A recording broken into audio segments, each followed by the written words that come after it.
आपको ज़ीशान का सलाम। अस्सलामुअलैकुम। जर्नलिस्ट सेफ्टी टिप्स और सेफ्टी और हिफाजती इक़दामात जो सहाफ़ी हज़रात हैं उनको कौन कौन से लेने चाहिए। अगर मैं बात करता हूँ अभी रिसेंट जो वाक़या पेश आया सदफ़ नईम का जो अल्लाह को प्यारी हो गई, वो इंतहाई अफ़सोसनाक वाक़या था। और ये चीज़ें और ये हिदायत आपसे शेयर करने का मकसद स्पेशली जो सहाफ़ी हज़रात हैं जिन्होंने अपना ये काम सर अंजाम देना होता है कुछ ख़तरनाक इलाकों में और कुछ ख़तरनाक सिचुएशंस के अंदर, उनके लिए ये जानना बहुत ज़रूरी है। और याद रहे कि आप दुनिया के लिए एक इंसान हैं, लेकिन अपने घर वालों के लिए एक पूरी दुनिया है। उसकी वजह क्या है? जिस तरह से आपने देखा होगा ये जो सदफ़ नईम का वाक़या था, वो कितना अफ़सोसनाक था। और लोग जो हैं वो चीज़ें शेयर कर रहे हैं और उनके हवाले से जो है वो अच्छी बातें भी जो है वो मीडिया पे आ रही हैं सामने कि वो कितनी मेहनती थी। लेकिन जो तकलीफ़ उनके घर वालों को है, उनके पेरेंट्स को है, वो एक आम शख्स जो है उसको कभी भी अंदाज़ा नहीं हो सकता वो कितनी बड़ी तकलीफ़ है। और वो जो है वो तकलीफ़ ना ख़त्म होने वाली तकलीफ़ है। अब सेफ्टी के हवाले से अगर हम बात करें कि जर्नलिस्ट को क्या करना चाहिए। नंबर वन, सबसे पहले जो है आती है प्रिपेयर्डनेस, कि आप तैयारी करें जिस मौके पे भी आपने और जिस जगह पे जल्द से जुलूस में, ठीक है, जिस जोन में आपने रिकॉर्डिंग करनी है उसके हवाले से थोड़ी वर्किंग करें। प्रिपेयर्डनेस में क्या आ जाता है, नंबर एक ये देखें कि किस टाइप का मॉब है, कि किस टाइप की गैदरिंग है जहां पे आपने जाना है। वो कोई वार जोन है या कोई आम जलसा जुलूस है, और उसके अंदर क्या रिस्क है कि क्या वो जलसा जुलूस किसी लड़ाई झगड़े में भी कन्वर्ट हो सकता है। अगर वार जोन है तो आपको जो है आपके सेफ्टी हेलमेट, आपको बुलेट प्रूफ जैकेट, ग्लव्स, इस तरह की चीज़ों की ज़रूरत पेश आएगी। वो आपके पास होनी चाहिए, वो आपको पहन के जानी चाहिए ताकि उस वार जोन में अल्लाह ना करे कोई इमरजेंसी होती है तो आप जो है वो फौरी अपने आप को बचा सकें। और दूसरी तरफ अगर हम देखते हैं, अगर कोई ऐसा जोन है जहाँ पे आंसू गैस और शेलिंग का ख़तरा है, तो वहाँ पे आपको क्या करना होगा, वहाँ पे आपको पानी की बोतल अपने पास होनी चाहिए, और इसके साथ साथ कोई कपड़ा वगैरह साथ आपके होना चाहिए, कोई फर्स्ट एड का सामान होना चाहिए, और रेस्पिरेटरी मास्क मास्क जो है वो आपके पास होना चाहिए, कोई गॉगल्स होने चाहिए, ताकि आपको जो है आंसू गैस के जो वो ख़तरात है उससे आप बच सकें। और इसी तरह से अगर आंसू गैस हो जाती है तो उस सूरत में आपने ज़्यादा से ज़्यादा पानी आँखों पे, चेहरे पे, स्किन पे, कपड़ों पे, जहाँ पे भी आपको वो अफ़ेक्ट कर रहा है उससे अपने आप को रिंस करना है, वॉश करना है।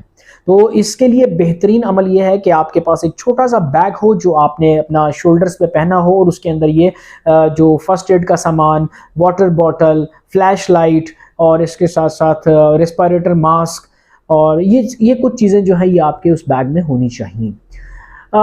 एक तो ये तरीक़ेकार है कि आपके पास कौन-कौन से जो है वो हिफाज़ती आलात होने चाहिए। दूसरा पॉइंट, कि आप जिस मॉब की रिकॉर्डिंग करने जा रहे हैं, जिस गैदरिंग की रिकॉर्डिंग करने जा रहे हैं, उसकी टाइप को जानिए कि वो वार ज़ोन है या कोई जो है कोई गैदरिंग है, किस टाइप की गैदरिंग है। फिर जिस एरिया में आप जा रहे हैं वहाँ के लोगों का कल्चर क्या है। इसकी छोटी-सी मिसाल मैं दूँगा कि अगर पंजाब का कोई रिपोर्टर जो है वो सिंध में जाके रिकॉर्डिंग करता है और वो पंजाबी स्पीकिंग है और वो पंजाबी बोलता है सिंधियों के सामने, तो वहाँ पे चूँकि ताज्जुब पाया जाता है, उस सूरत में जो है आपस में लड़ाई झगड़ा होने के चांस हैं। तो उसके कल्चर को ज़रूर सुनें, उसके कल्चर को ज़रूर समझें कि उस लोग किस तरह से रिएक्ट करते हैं, कौन-सी वहाँ की अच्छी बातें हैं, कौन-सी बुरी बातें हैं, ताकि आप जो है वो अलर्ट होके रिकॉर्डिंग कर सकें। इसके साथ-साथ जब आप उधर उस एरिया में पहुँच जाते हैं, तो उस एरिया में पहुँचने के बाद एक चीज़ और मैं मिस कर रहा था कि आपको फ़िज़िकली फ़िट होना बड़ा ज़रूरी है। अगर आपको बुखार है, तबीयत ख़राब है, चक्कर आ रहे हैं, कोई भी ऐसी हेल्थ इश्यूज़ हैं, तो आप रिकॉर्डिंग पे जाएँगे तो आपके लिए इंतहाई ख़तरनाक साबित हो सकता है। इसके बाद जब आप उस एरिया में पहुँचे तो उस एरिया का जायज़ा लें, और सबसे पहली बात जो अपने ज़हन में रखें कि उस एरिया के अंदर जो है वो अगर इमरजेंसी क्रिएट हो जाती है तो आपका वहाँ से जो निकलने का रास्ता है, इवैक्यूएशन है, जो आपने एस्केप करना है इमीडिएटली, वो कौन-सा रास्ता इख्तियार करेंगे। वो 2-3 ऑप्शंस आपके ज़हन में होनी चाहिए कि आपने किस तरह से अपने आप को हाइड करना है, किस तरह से उस मॉब से निकाल के, उस गैदरिंग से निकाल के अपने आप को सेव करना है। क्योंकि आपकी जान सबसे ज़्यादा ज़रूरी है। पहले अपनी जान है, उसके बाद आपका काम है। और जान जिस तरह से मैंने आपको बताया आपके घर वालों के लिए इंतहाई कीमती है, क्योंकि आप अपने घर वालों के लिए पूरी दुनिया है। इसके साथ साथ एक तो आपने इमरजेंसी के हवाले से देखा कि मुझे किस तरह से इवैक्यूएट करना है, फिर उसके बाद वहाँ पे किस टाइप के वेपन लोगों के पास हो सकते हैं या कोई वेपन है वहाँ पे आप देख रहे हैं। और इसके साथ साथ जो है आपको वहाँ पे कोई ट्रैफिक मूवमेंट है, कोई गाड़ियों की मूवमेंट है, उससे अपने आप को डिस्टेंस रखना है। जैसा कि सदफ नईम के केस में आपने देखा, वो पैशनेट थी, वो अपने काम से बहुत ज़्यादा प्यार करती थी, लेकिन वो उनको जो है बहुत महंगा पड़ गया वो रिस्क लेना जो है। तो इसीलिए गाड़ियों के पीछे ना खड़े हों, गाड़ियों के साथ ना खड़े हों, क्योंकि इतने रश के अंदर जो है वो समटाइम जो है ड्राइवर जो है उसको विजिबल नहीं होता कि कोई उसके आसपास खड़ा है। इसके साथ साथ जो है कोशिश करें कि गैदरिंग के दरमियान में ना जाएं। अगर आपको जाना पड़ता है तो आपको इवैक्यूएशन रूट का पता होना चाहिए, लेकिन बेहतर ये है कि आप गैदरिंग से थोड़ा साइड पे होकर जो अपनी रिकॉर्डिंग करें। और इसके साथ साथ अगर आप इन केस कोई ऐसी इमरजेंसी क्रिएट होती है तो डिवाइडर और फुटपाथ और इनके साथ रहें, ताकि ये आप इनके साथ साथ चल के इन केस अगर आंसू गैस होती है तो आप अपना रास्ता जो है वो आराम से इवैक्यूएट कर सकें, वहाँ से अपना रास्ता तलाश कर सकें वहाँ से निकलने का।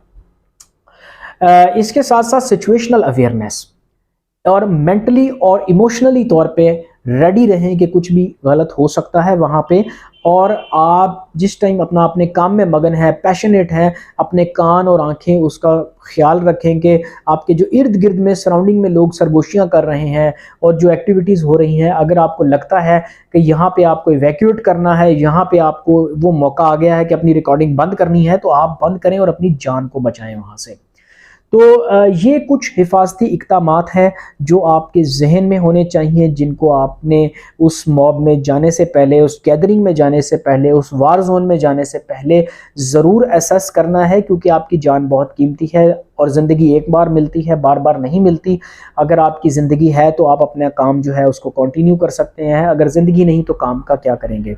तो इस चीज़ का ख़ास ख्याल रखें। बाकी अगर आप कुछ और जानना चाहते हैं, आप कमेंट बॉक्स में कमेंट भी कर सकते हैं, मैं उसको इंशाल्लाह कोशिश करूँगा आपको अच्छे अंदाज से जो है वो गाइड कर सकूँ उस हवाले से। और अगर आप लोग कहीं पे 20 से 25 लोगों का कोई सेशन प्लान करना चाहते हैं, स्पेशली जो हमारे सहाफ़ी हजरात हैं, तो इंशाल्लाह आपको फ्री ऑफ कॉस्ट जो है मैं अपनी सर्विसेज भी दे सकता हूँ। एज अ फ्रीलांसर जो है आपको ये जर्नलिस्ट जो सेफ्टी टिप्स हैं इसके ऊपर हम एक डिटेल्ड सेशन भी कर सकते हैं कि आप अपने आपको किस तरह से महफूज कर सकते हैं। और इमरजेंसी के अंदर अपना कम्युनिकेशन ज़रूर रखें, अपने बैग में आईडी कार्ड ज़रूर रखें, उसकी कॉपी ज़रूर रखें आईडी कार्ड की। और कम्युनिकेशन के लिए किसी के साथ राब्ते में रहें कि इन केस अगर इमरजेंसी हो जाती है तो आपने फ़ौरन कौन सा नंबर डायल करना है और क्या उनसे हेल्प सीख करनी है, अपनी जो भी आपकी जो रेलेवेंट टीम है। अल्लाह आपका हामी व नासिर है। अल्लाह ताला आपको अपनी हिफ्ज़ व अमान में रखे, अपना ख्याल रखें। और अगर फर्दर कोई आप जानना चाहते हो तो आप मुझसे रब्ता कर सकते हैं। जज़ाकल्लाह।